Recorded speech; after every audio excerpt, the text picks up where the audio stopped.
am not a Christian now, but I grew up in a heavily Christian household, right? And one thing that was taught to me is church in many different ways, like in 1 Corinthians 6-9 and 20.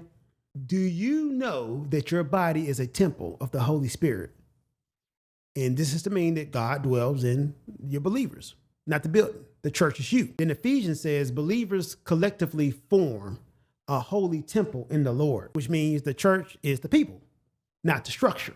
If your body is the church and your body is the temple, logically, I say you pay yourself 10% before you give it to any building. And if you're going to give 10% to a building, an establishment that calls themselves a church, you should demand transparency and something be given back to you. Not necessarily in monetary mean, but every member should get something back to help them quarterly. But in all the black churches I've seen, it's usually somebody struggling on their last leg and everybody has to scrape together some money to be a blessing to that person on their last leg. Usually because a bad fiscal responsibility, or bad fiscal choices, that needs to be eliminated. We have to teach fiscal discipline and understand what that looks like. And what it looks like is making sacrifices. We preach sacrifices all the time in churches, but that's going to have to apply to how we look at money.